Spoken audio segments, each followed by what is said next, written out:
Hello once again to another Some Idiot Reads. This is Cy, and I'm Some Idiot.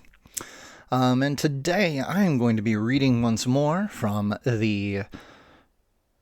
Oh, God. I tried to... So, real talk. I spent like 10 minutes in the shower trying to think of like what's some good alliteration to go with coyote. And like... I don't know why, but my brain just kept falling on like the curmudgeonly Coyote Wallace, and I'm like, no, that's not okay. That's not right.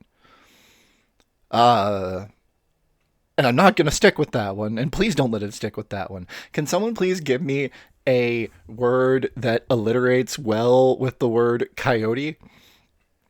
Um, because I swear I know how to write.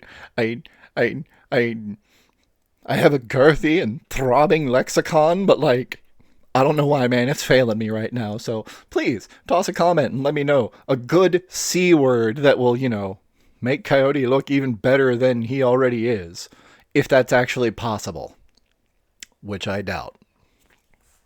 Anyway, you're not here to hear me ramble. I mean, unless you are, in which case, aw, thank you. I love you. You're fantastic. I'll probably ramble some at the end. We'll see how I'm feeling when I'm done. But I'm going to go through a couple of the dispatches today. It's kind of what I've been doing recently is pop off one side, got running through Emma Goldman. Now we're back to doing some more dispatches. And from my understanding, bearing in mind, I've not read either one of these. I like going into these, I guess, dry, raw, so that I have my initial impression like as I'm going into it. And that's what I'm like, initial impression as I'm going in, Jesus. So that's what I'm actually showing like on screen here. And, for my general thoughts. But there's a couple that have been uploaded, the most recent ones, that I understand to be rather solid. And I'm looking forward to reading these and sharing them with you. Now, as always is the case, please go over to Coyote's Medium page. I'll have a link in the description. You can see it right here. Do your diligence. Give him a follow. Give his articles a clap. Give him a tip.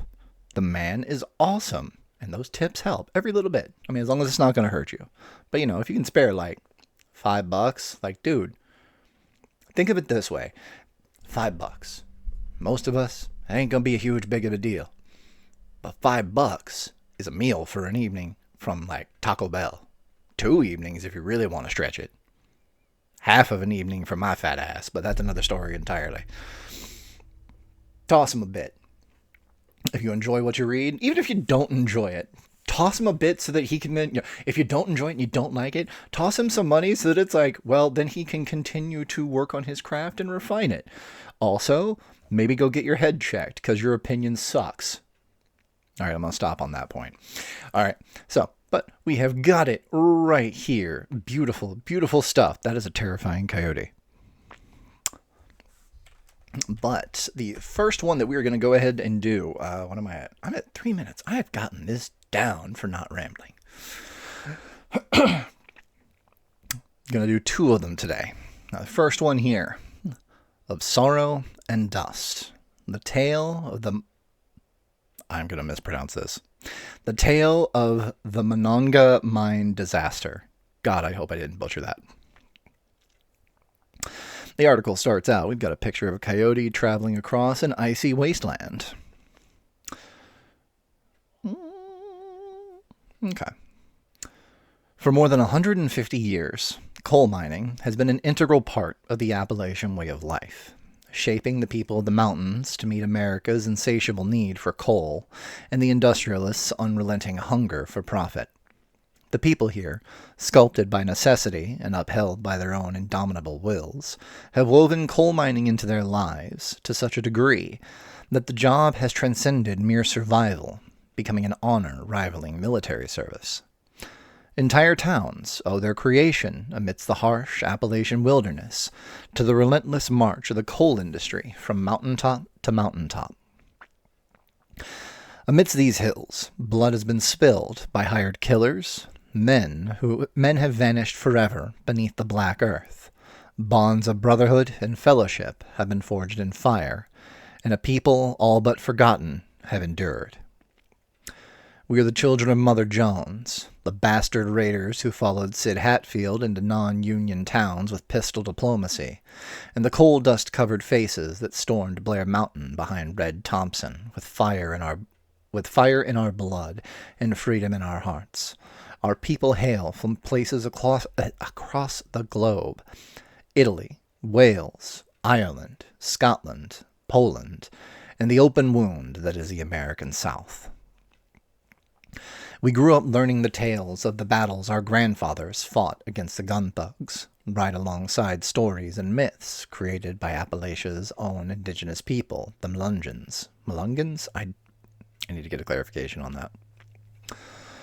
We know that the mountain above your head can speak to you when you're miles beneath the surface where the light never touches.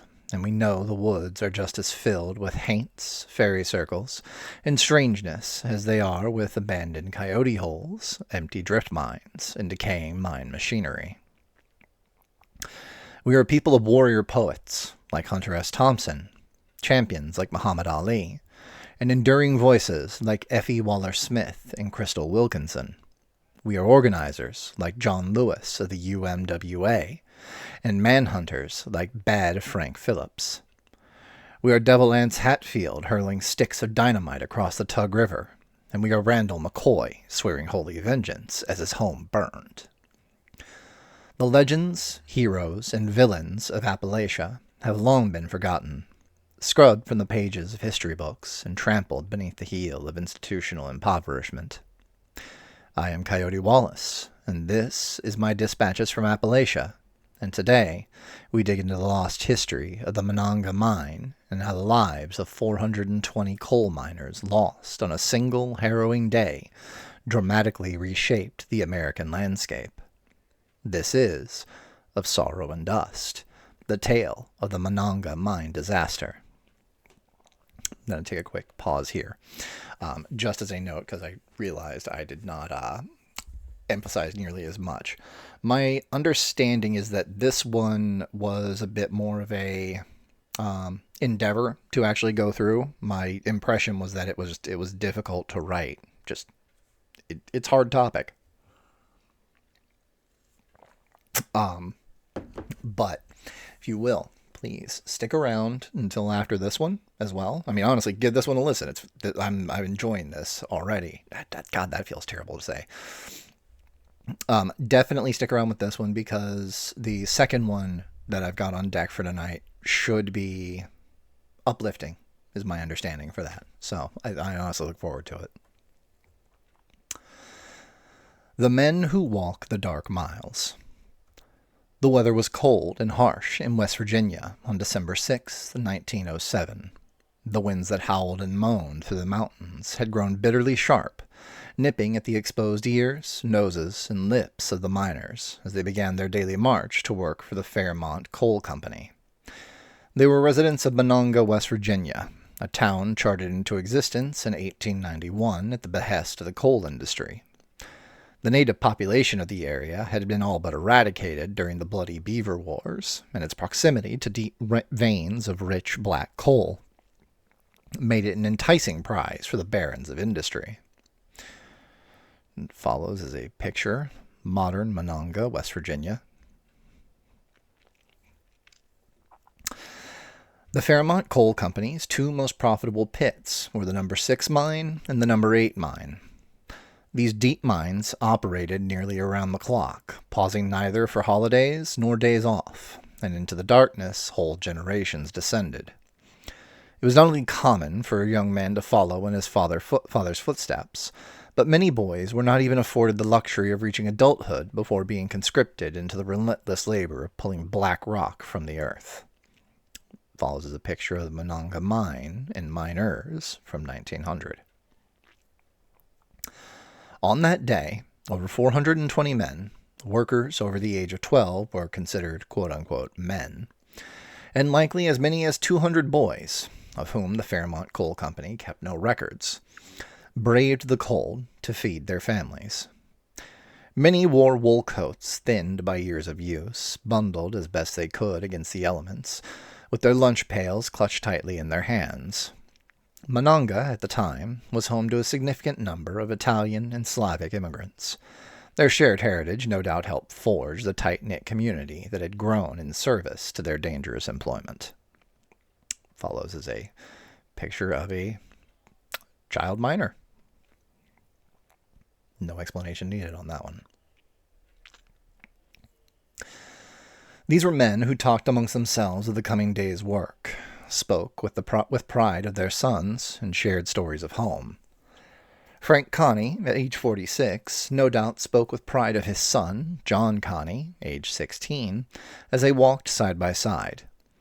They were souls who laughed with one another, who marveled at the untamed beauty of the Appalachian Mountains, and how different peaks must have seemed compared to the places they once called home.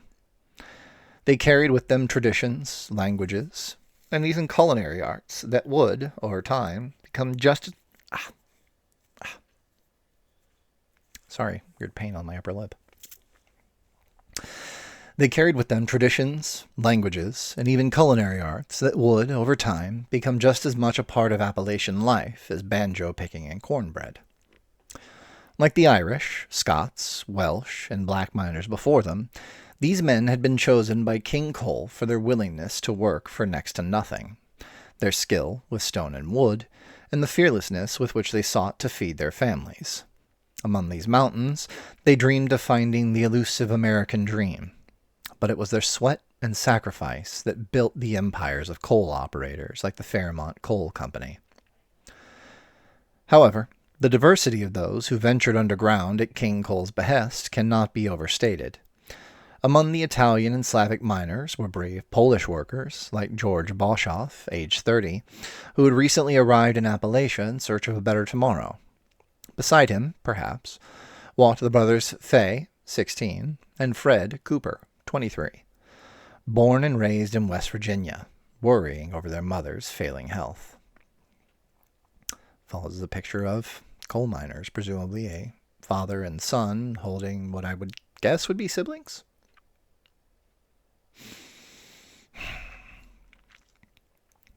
Somewhere ahead of them was Frank Chantah, a black miner and veteran of the Monongah mines at 42 years old, perhaps clearing his lungs in the cold morning air after years of breathing coal dust. When the wind blew down from the north, the miners might have huddled together in their onward procession, yet they did not miss a step. For an Appalachian coal miner, the first shift begins long before the sun rises, when even the roosters are sluggish. They were a patchwork of humanity, and few finer examples of the Appalachian people could be found than in the labor records of Monongah. These were the souls upon whose backs the American Industrial Revolution was built, pledged in blood, sweat, and breath to King Cole. And follows is a picture of the number 8 mine. At 7 a.m., they arrived at the number 6 and number 8 mines, and their shift began. None of them would live to see the noon sun rise into the sky. 5 miles down, and 2 beyond hell. Before one can understand what happened at Monongah, one must first understand what Monongah was, and what the Appalachian coal miner has faced since the good Lord saw fit to make him good at digging coal. A coal mine, to those unaccustomed to the claustrophobic setting, impenetrable darkness, and the voice of the mountain itself. A coal mine, to those unaccustomed to the claustrophobic setting, impenetrable darkness, and voice of the mountain itself, for, allow me to assure you, the mountains do speak when you are beneath them, is more than enough to drive most men insane with fear. Even Appalachia's own famed hero and two-gun saint, Sid Hatfield, swore that he had never faced a man half as scary as a drift mine. Follows a picture that looks like probably, if I had to guess, given the bowler derby, those are probably people that were in charge outside the mine. The mouths of these mines were probably somewhere between 20 to 30 feet wide. We know this because the Monongah mine was designed using what is known as the room and pillar method. This method involves creating rooms along the coal seam under the mountain, which interconnect to form vast networks where miners work their lives away. The height of these rooms was not determined by the needs of the miners, but by the size of the coal seam itself. Therefore, if the seam narrowed in one place, the roof would in turn lower by extension. This prevented wasteful digging, further destabilization of the mountain, and minimized costs. And what follows is a picture of miners in a coal vein.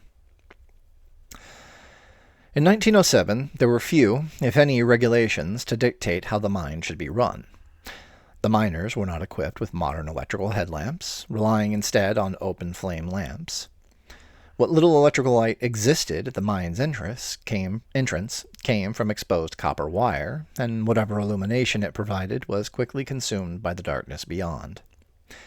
The mouths of the drift mines steadily spit out men that morning, those just finishing shifts that could run up to 12 or 18 hours at a time. Their day done, they likely had thoughts only of home and merciful rest before the next day's work. The eyes of these men, fresh from the depths of the earth and with coal dust caked to their faces, would have squinted against the early morning sun.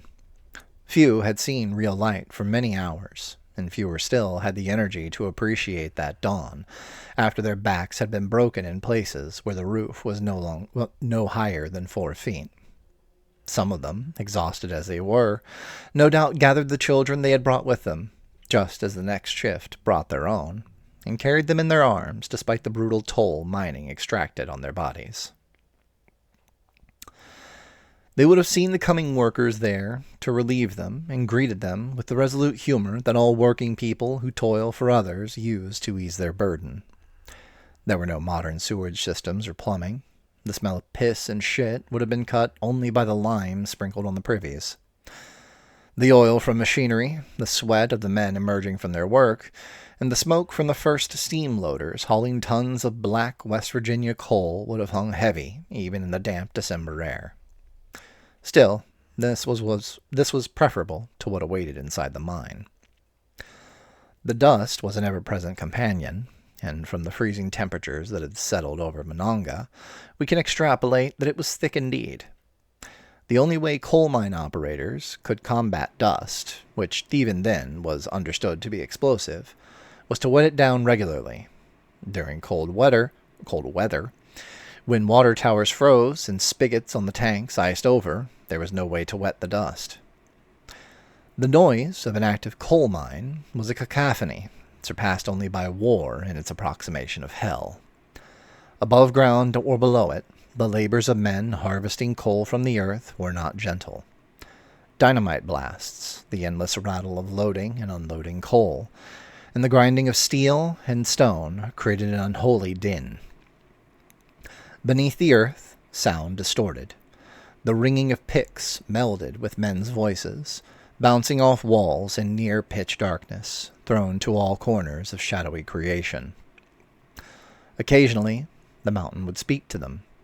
This is no fabrication or exaggeration. A coal mine, cutting beneath the Appalachian Mountains, eventually reaches a point where the mountain's full weight rests above it. When that weight shifts, one can hear it groan, like some ancient beast waking from a deep slumber. The beams, pillars, and supports holding the mountain above the miners' heads would shift or drop by inches, or feet, without warning. Often, those groans were the only sign that the mountain had grown tired of the men's presence. Do I need to draw you a picture of what happens when a man who is 5 feet tall finds himself standing in a room that's suddenly only 3 feet high in the snap of a finger? The dangers in the Monongah mine were not limited to collapses or even the vile coal dust that ravaged miners' lungs and their families, as if Appalachia were cursed. These men faced electrocution from faulty wiring, flash fires from ignited coal dust, crushed limbs, blinding injuries, methane gas pockets, and lake-sized deposits of carbon monoxide known as white damp. Most feared of all, treated like a lurking monster in the dark, was black damp. Black damp was a toxic mixture of carbon dioxide, nitrogen gas, water vapor, and airborne coal dust. Together, it created a powerful asphyxiant capable of killing large numbers of men in short order. At best, a man exposed to black damp might survive for 15 minutes, but a deep mine could be thousands of feet beneath the mountain, and in the darkness, quick escapes were nearly impossible. These were daily threats. Death and injury were ever-present companions to the coal miner. Yet, no matter how grim the task or frightening the work, one thing remained as true as the sunrise over the West Virginia hills. There was work to be done. A hammer, a pick, and a day's wage. The Fairmont Coal Company has long since disregarded records of what jobs each of the miners did beneath the ground. There is no trace of how much each man was paid, how many hours he worked, or whether any of them experienced hardships caused by the Monongah mine itself. This is by design, for the Appalachian workers were not regarded as men by the coal companies that owned their homes, their beds, the company store where they spent their scrip, or even the headlamps they wore into the dark.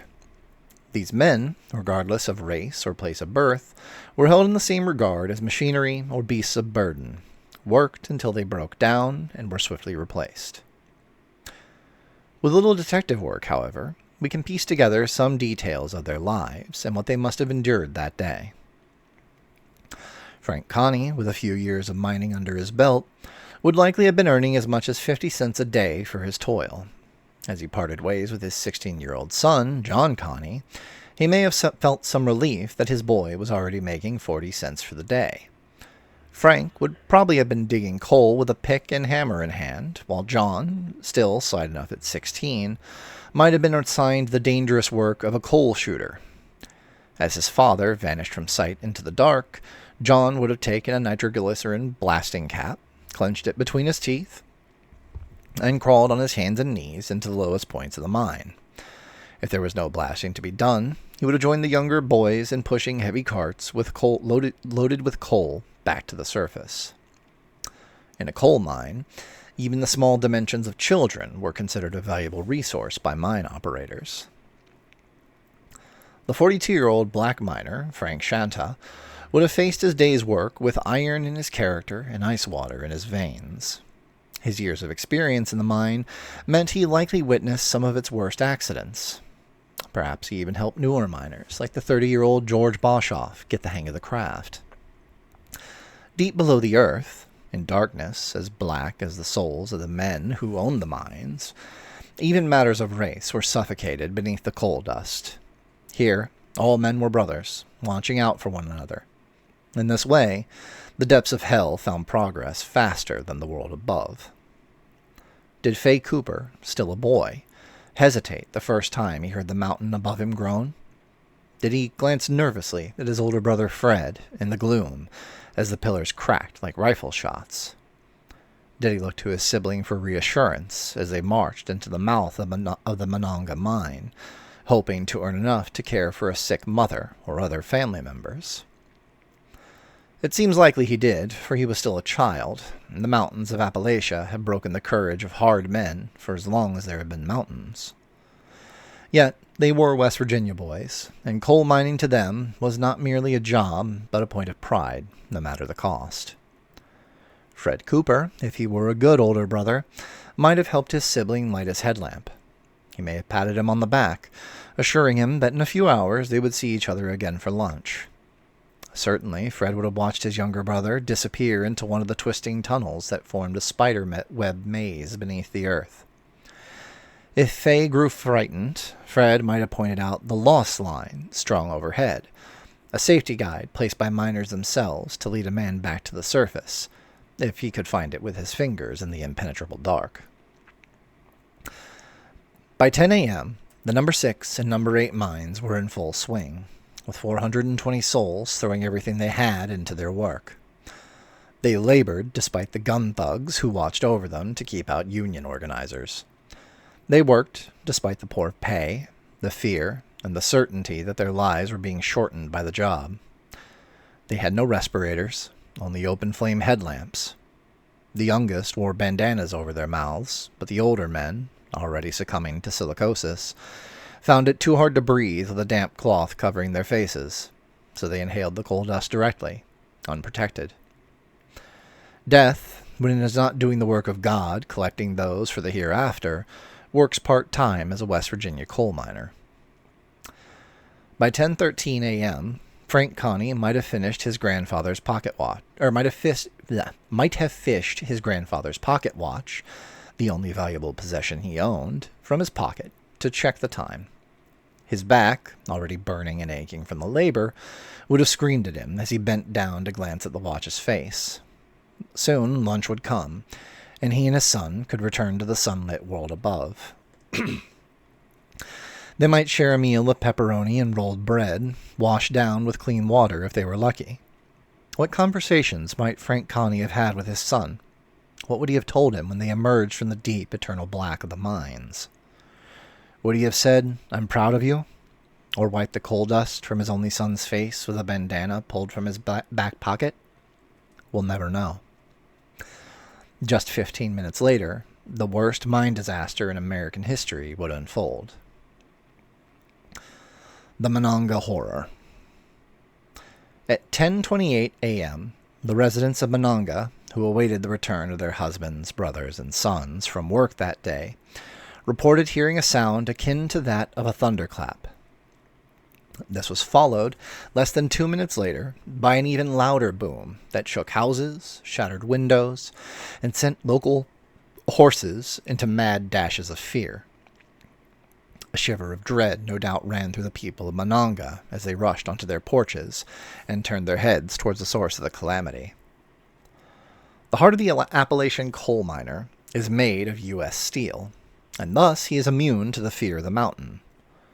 But every person in Appalachia who is related to a miner, or who has loved a miner, can tell you there is no bravery that measures against that in their heart. For to love a miner, to call them family, is to know that it was not God who placed the black coal in the earth, but the devil himself, and the devil does not let his coal be taken without a price paid. Smoke, the color of soot, drifted up toward the cold, gray December sky. Nearly a mile and a half away, reports of a strange rain began. Bits of molten metal, superheated coal, and dagger-like wooden splinters fell from the heavens. The Monongah mine had exploded. The people of Monongah, bereft of fire brigades or organized emergency services, quickly banded together and set out for the mine in hopes of digging out survivors, finding loved ones, and extinguishing the fires. What they found there was no longer Appalachia, but the open, yawning mouth of hell itself, brought to earth by the Fairmont Coal Company's greed. Mining cars, fully loaded with coal, had been hurled as if they were children's toys, landing hundreds of feet from the mine's entrance. The rails on which those carts traveled were twisted into burning spires and had been launched with such force that some lay half buried in the earth, like the claws of some nightmarish beast seeking to tear its way to the surface. Coal loaders, early steam-driven machines weighing many tons, capable of moving heavy loads from cart to cart, had been rendered unrecognizable by the fury of the blast. The ventilation shafts dug into the tops of the mines to provide air for the miners were completely destroyed, their locations obscured by the displacement of so much earth.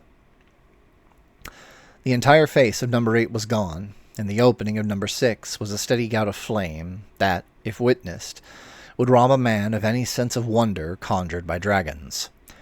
The heat coming from those mines was so intense that, initially, no one could approach either entrance. The coal had ignited, the seam was burning, and the air was filled with escaping toxic gases that were deadly to any who would attempt to bring aid. Despite the heat, the dangers, the fire, and the smoke, the people of Monongah rushed into action as best they could. Women dug heavy stones away from the entrance with their bare hands. Farmers hitched horses to chunks of twisted metal, and riders were sent to neighboring communities to fetch aid and doctors for those caught on the surface during the explosion. Within 25 minutes, and at great cost to themselves, the first rescuers cleared the mouth of the number 8 mine. The number 6 mine, however, continued to spit fire and smoke. What they found haunted them for the rest of their days, as the research haunts me for mine. Of the 420 that went inside, roughly 97 were found near the entrance of the mine. Of that number, 52 of the dead could be identified. None of them were children. Children had not been fast enough to flee toward the opening when the explosion struck. The remaining 45 miners recovered had been so badly burned that they were fused together in places. The metal tags the miners wore to identify themselves in case of disaster, like this very one, had melted so badly they no longer served as a reliable means of identification. The smell of burning men, toxic gas, and roaring fire limited rescue efforts to 15-minute intervals.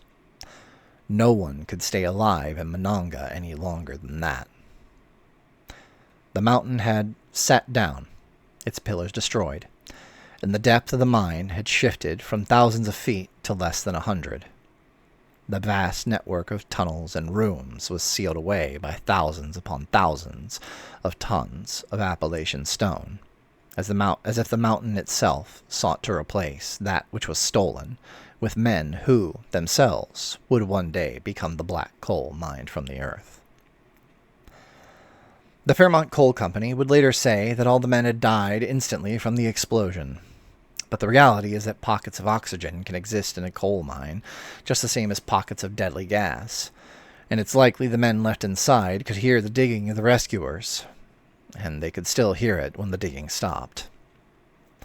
None of the men I mentioned earlier were ever reclaimed from the mountain. Not Frank Shanta, not Frank Connie and his son, John, and certainly not Fred and Faye Cooper.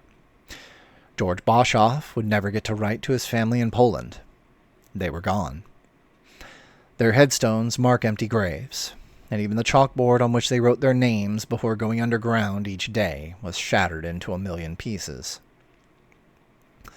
Mothers wailed for their children, and husbands long into the night, and they were still wailing by the time the Fairmont Coal Company got the burning coal seam under control. They saved that seam, made sure it didn't burn all the way up, but the recovery of the bodies of the men lost in Monongah was an unnecessary expense. So horrible was the Monongah mine disaster that the American people themselves, horrified by images of the dead and accounts of the innumerable children pressed into service at the mine, that a great outrage rose up. Answers were demanded, action needed to be taken, and someone would have to shoulder the blame. The Fairmont Coal Company was more than happy to allow for a full investigation, as they owned the local politicians and had no fear of any finding. They told the investigators what to find, and that's the way it works in Appalachia. Both the Fairmont Coal Company's agents and the men sent down from Washington, who belonged to the Federal Geological Survey, concluded that the explosion was quote-unquote due to miners' error. They had used their headlamps, and the open flame of the headlamps had ignited a mixture of coal dust and methane. They blamed the men who went into the dark to fetch their coal to make the money for the wealthiest men in America, for their own deaths and the deaths of their children. They blamed them for not working in total darkness. Fairmont Coal Company blamed them so that the company might keep open and keep digging coal, and that coal would keep feeding the American Industrial Revolution. However, the outcry for justice was such that even the Fairmont Coal Company could not hold it back forever. The number of dead children at the Monongah mine made it one of the contributing examples used for the push to bring about the United States Bureau of Mine Safety in 1910, some 3 years after all those souls had been lost beneath the earth. No longer would children under the age of 12 be allowed to work in a coal mine. Fairmont Coal Company at this time considered young workers essential to the mining process. Mine operators would be required to spray down the dust, and if they could not, they would face fines, and the people of Monongah would forever hold a spot in Appalachian history. As I conclude this piece, I want you to remember one thing. Those men and their sons are still down there, even today. They are still down there at the bottom of the Monongah mine, and there they shall remain. While we cannot dig them up from the earth and steal them back from the mountain, we can make damn sure that their story is never buried. For the brave men of the Monongah mine, sleep in solidarity forever.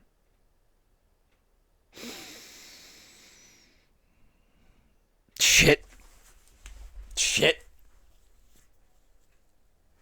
Okay, that one. Whew.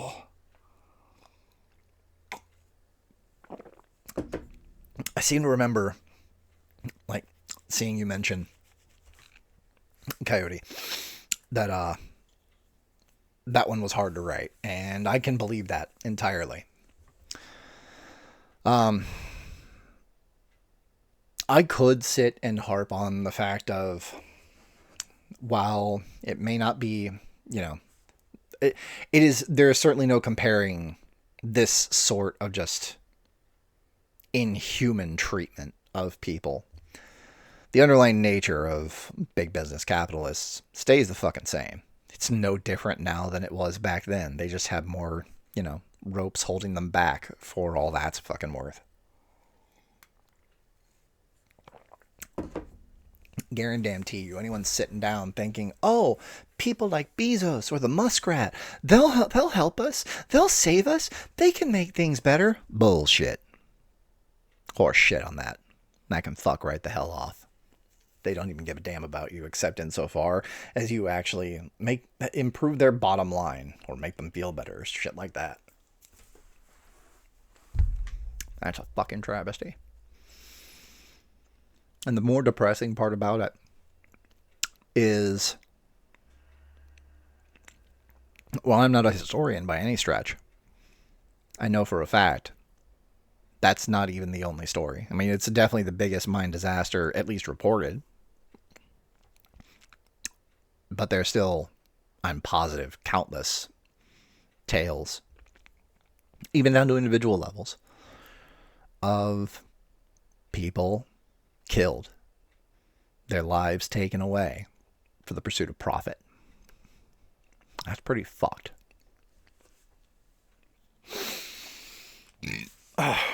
But expecting that this was going to be a bit of a fucked story, and had that down note, I wanted to save the more uplifting one to close this on out. Now, again, I've not read this, but I've got some high hopes on this one. And my understanding is I should have a high hope on it. This one, A Declaration of Our Defiance. Appalachian history is steeped in hardship, sacrifice, and tales of men and women coming together to overcome adversity thrust upon them by circumstance and unkind industry.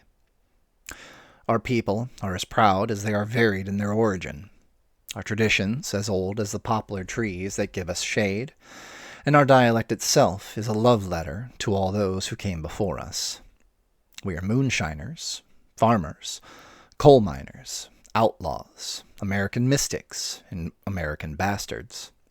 Oh, wait, no, not American bastards. Though I feel like that could have worked. American bards. Good God. I promise I can read. I hope that gets a laugh. We are warriors who shed our blood on Blair Mountain and gave our breath in bloody Harlan and for the dream of the UMWA. We have faced wickedness in the form of gun thugs quick to kill us, coal operators who did their killing slow, crooked sheriffs who bent the law, and corrupt governments who served only the interests of King Coal. That wickedness, each time, was met with bravery, though the cost of our victories was often far too high. When our children were starved for knowledge, our women braved the great terrors of the mountains to become pack-horse librarians. When those same children starved for food, men like Sid Hatfield raided non-union towns and took the food from the mine owners' plates. When destitution forced us to become bootleggers, we left the revenuers sputtering in our dust by building hot rods that would one day become the basis for stock car racing. Fact. I know that one. I knew that before reading this one. Fact.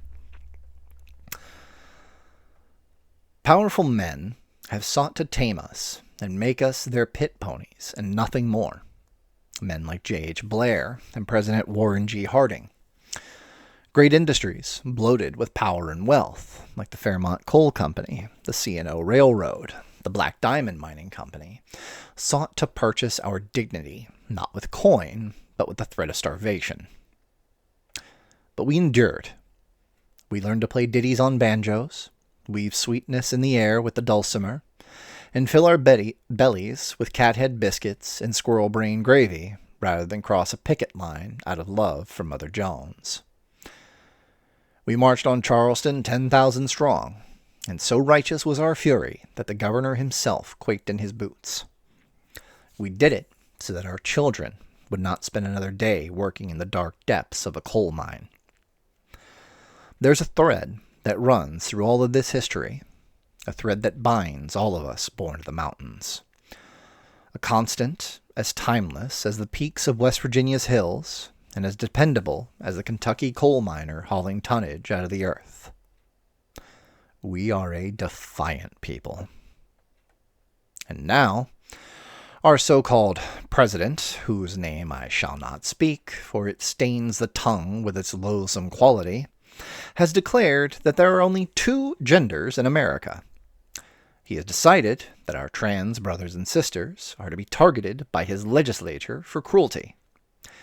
He's loosed the modern-day gun thug, the ICE agent, on our immigrant brethren. He's turned his back on efforts to stop the rampant murder of our children by way of the gun violence epidemic, and he has driven up the prices of life-saving medicine needed by the poor. Well, fill your hands, you orange swine. Some of the rest of the journalists might be ready to kiss your ring, but I reckon this ain't NBC, and I sure as hell ain't Joe Scarborough. I am Coyote Wallace, and this is the Dispatches from Appalachia. And today we make our Declaration of Defiance. Those you shall not erase. Firstly, before I even get into the history lesson I have planned for this, I just want to go on record saying a few things. I am not a trans person. I do not have a trans child. And a lifetime of living in a small country town in southeast Kentucky has not exactly been abundant in its opportunities for conventional growth. However, I do have a dog in this fight, because of basic damn human decency. Shame on the lot of you who have constructed this persecution as a means of attaining your own power.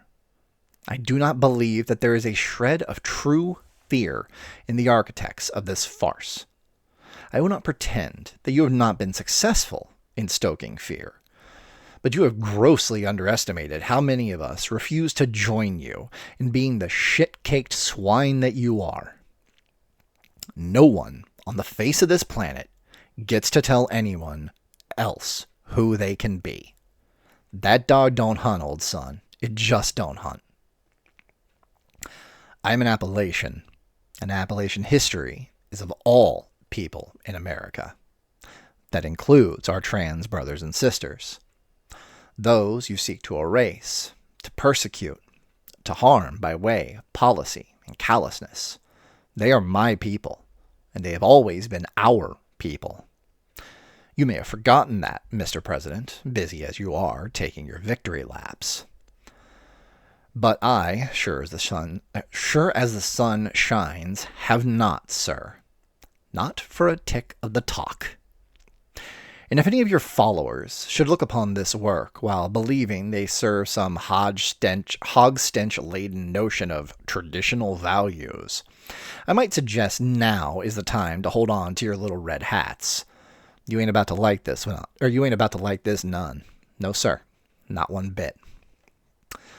Let us begin with Lucy Hicks Anderson, who was born in Waddy, Kentucky in 1886. Now, despite the fact that it was 1886 and woke culture was still more than 100 years away, Lucy was adamant from an early age that she was a girl, despite the gender assigned to her at birth. Appalachian doctors at the time, unfettered by the political bullshit of a party that keeps thinking Jim Jordan was a good idea, told her parents to let her live as a woman, as it would be best for her health. What follows is a picture of Lucy dressed up at her home. Let me say that last part again, in case the reckless use of bold letters was not enough to drive it home.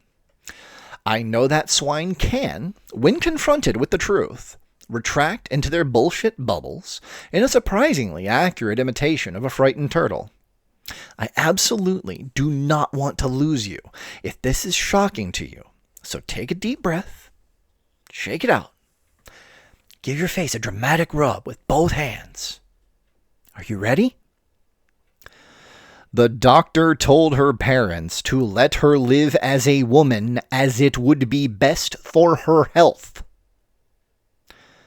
Of course, Lucy did much more than just exist. She came from nearly nothing, yet worked her ass off, taking domestic jobs to make enough money to escape these mountains. Her work included scrubbing floors in saloons, cooking, laundry, and tailoring. At the age of 20, Lucy had finally earned enough money to try her luck elsewhere, and left for Pecos, Texas, to find her fortune. There, she operated a hotel, and eventually met her first husband, Clarence Hicks, whom she married in Silver City, New Mexico, in 1920. So, again, a little pause here. Lucy was married over 100 years ago. Let that sink in, so you damn well know the trans community has always been here. Lucy's life was nothing short of eventful, spanning the entire spectrum of the human experience. While in Oxnard, California, she became a wealthy socialite, a successful chef, and even purchased property, which she may or may not have turned into a very popular brothel. Unfortunately, after a dispute with a customer, Lucy was ratted out to the authorities. Not for running a brothel, but for being a trans woman. This wasn't Lucy's first run-in with the law. Being a madam had its share of risks. Yet, in those instances, Lucy avoided serious consequences because her reputation around Oxnard was so solid that, as scholar C. Riley Snorton noted, quote, "When the sheriff arrested her one night, her double-barrel reputation paid off. Charles Donlan, the town's leading banker, promptly bailed her out because he had scheduled a huge dinner party that would have fallen apart without Lucy in attendance." End quote. However, this time, the sheriff was determined to stick it to Lucy and had her charged with fraud for lying on her marriage certificate. When questioned about her identity in court, while facing jail time, and still 100 years from any sort of kind world where we might imagine we have enjoyed, she looked the prosecutor dead in the eye and said the following, quote, "I defy any doctor in the world to prove that I am not a woman. I have lived, dressed, acted, and shall die just as I am, a woman." End quote. Brief editorial pause here to remind everyone that our president didn't have half as much sand when it was his ass on trial, hiding behind fancy lawyers and such. You didn't see him stand up, speak his truth, and take the consequences on the chin, did you? I sure didn't. Follows as a clip of the newspaper article, Lucy Hicks saying, "I will die a woman." Now, Lucy, by the time they had hit her with every charge they could think of, including dodging the draft, got 10 years. She pulled her 10 years, forbidden to wear women's clothing or even grow her hair out. But when she walked out that prison door, she spent the rest of her life living in peace in Los Angeles until she passed away in 1954. Those loathsome forces who dwell in the darkness and seek to unmake our trans brethren are dispersed like shadows by the brightness of her light. 100 fucking years since she bet on love. But I'm not done yet. For each remembrance of these tales is a spit in the eye to you rotten bastards. And I do like to spit in the eye of a rotten bastard. You want bravery? Bravery that would have made the folks who bled and died on Blair Mountain proud? The sort of bravery that your cancerous lot, with all of its fear and hate, will never be the measure of? Not every tale has a happy ending, for there are folks like Robert Eads who, make no mistake, was killed by transphobia. You see, Robert Eads transitioned later in life, and thus it was deemed inadvisable for him to receive gender-affirming care. Around 1996, Robert had the misfortune of being diagnosed with ovarian cancer. Due to the hateful misinformation spread by transphobic movements, Robert was denied care for over 20 different times by 20 different doctors. Each stated that were they to help Robert, they feared their practices would suffer and that their very lives might be in danger. It was 1997 before Robert could even get a doctor willing to work on him. And by that time, the cancer had already spread through his body like wildfire. Treatment was deemed futile, and Robert faced a death that would have terrified any mortal soul. Now, rather than succumb to despair, rather than die quietly, and rather than risk anyone else suffering the same fate, Robert agreed to have the last years of his life filmed. You may see his struggle depicted in the documentary Southern Comfort. Link in the article. Robert Eads faced his death like more of a man than any of you cowardly bastards will ever be able to lay claim to. And all the fear-mongering you do will never change that. Hell, your little friend that killed Twitter ain't even got enough character to admit that he wasn't throwing a Roman fucking salute. Fucking added by me for emphasis on that. It felt right. That's just two. Just two. I could go on, as our trans brothers and sisters in Appalachia have given me plenty to work with. I could tell you names like Rosemary Ketchum, Lila Sugar Herod, Stacy Jane Grover, T.K. Hill, and many more who have carried and will continue to carry the legacy of their people from these mountains and out across the world. You believe you may stop them with your legislation? You believe that with a stroke of your pen that you may define them, or otherwise make them small like you are? I don't know about the rest of y'all, but I just don't think he's got the pepper in his garden for that. You see, those people just mentioned, they're Appalachians, and their history is that of my own. And thus I can tell you something, Mr. Swine-in-Chief. When the legislation of men like you said that it was okay for gun thugs to kill men like me, we survived. When the legislation of men like you said that the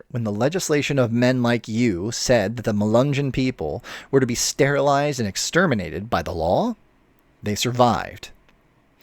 When your barons, their pockets heavy with the money they earned by the people of Appalachia's stolen breath, made the whole country alight with dropping bombs and gas on miners, they survived. My trans brothers and sisters will survive, because we will help them. We will defy you. We will undermine your efforts and confound your attempts, and you will learn to leave them alone, for they have done nothing to earn your wrathful scorn. We will struggle till our last breath to keep them safe. And I don't give a rat's ass how else you see it. Right is right, and wrong is wrong. Anytime you persecute someone, it is wrong. And there is no justification that you shall make which can turn that wrong into a right. You are a mighty fine liar, Mr. President, but even your lies cannot work that sort of alchemy. When you come for one of us, you come for all of us. And us, in this particular instance, means anyone who has known the boot upon their neck. You may not have my brothers and sisters. I defy you. We will always defy you. Solidarity forever. You spineless pieces of shit in Washington. That last one was mine.